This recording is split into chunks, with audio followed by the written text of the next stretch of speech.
Indonesia punya cadangan penyimpanan gas CO2 sekitar 577 gigaton, salah satu yang terbesar di Asia Pasifik. Nah, di saat yang sama, kita punya target net zero emission di tahun 2060. Tapi, ada satu pertanyaan penting yang jarang dibahas.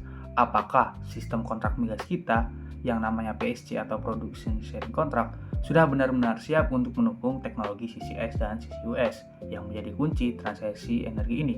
Nah, di video ini akan saya jelaskan dan coba jawab pertanyaan itu. Apa itu CCS atau CCUS? CCS, Carbon Capture and Storage, adalah teknologi untuk menangkap CO2 dari sumber emisi seperti pembangkit listrik atau kilang minyak, lalu menyimpannya secara permanen di bawah tanah.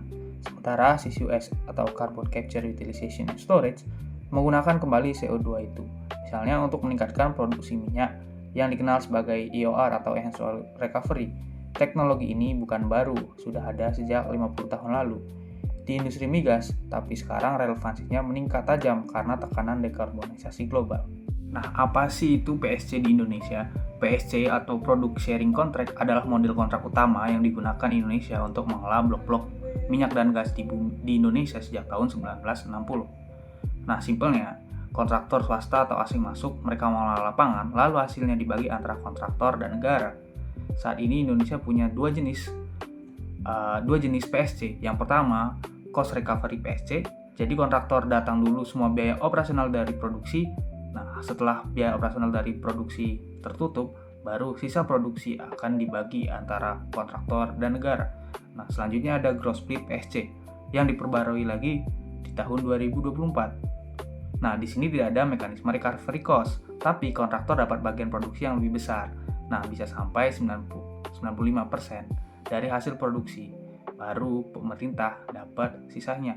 Misalkan, pemerintah dan kontraktor setuju antara bagi hasil 60-40 atau 80-20. Nah, maka jika disetujui, hasil tersebut akan diterapkan. Nah, lalu apa hubungannya sih PSC ini sama CCS? Nah, sejak tahun 2023, Indonesia sudah punya regulasi yang mengintegrasikan CCS ke dalam framework PSC.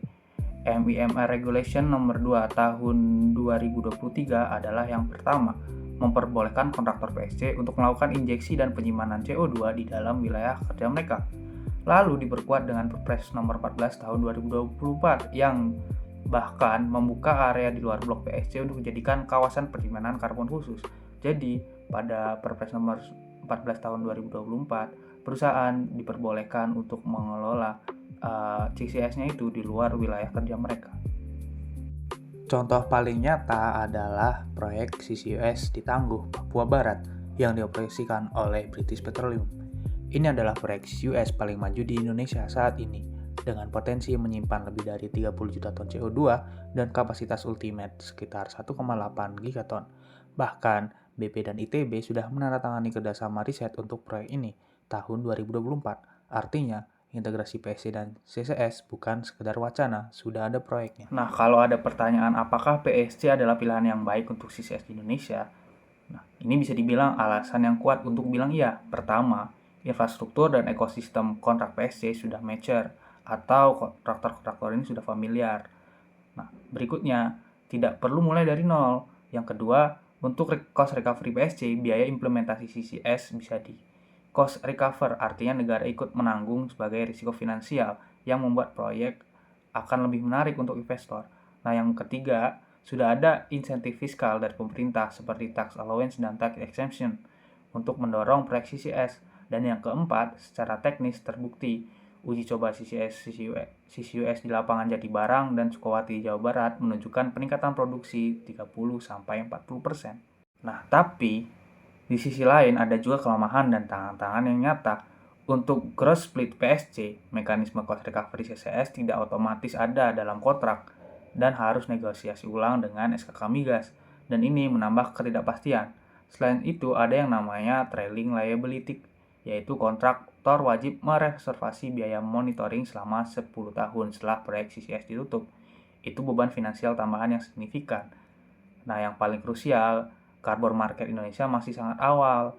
Belum ada mekanisme monetisasi yang jelas dari carbon credit yang di negara seperti Australia atau Eropa sudah jadi sumber pemasukan nyata. Jadi, regulasinya sudah ada, tapi ekosistem ekonominya belum matang. Nah, jadi kesimpulan saya, PSC Indonesia adalah pilihan yang reasonable dan pragmatis untuk implementasi CCS. Bukan solusi sempurna, tapi pilihan yang masuk akal. Strukturnya sudah ada, regulasinya terus disempurnakan, dan proyek nyata seperti tangguh membuktikan ini bisa berjalan. Tantangan utamanya bukan di kontraknya, tapi di ekosistem carbon market Indonesia yang perlu dipercepat pematangannya.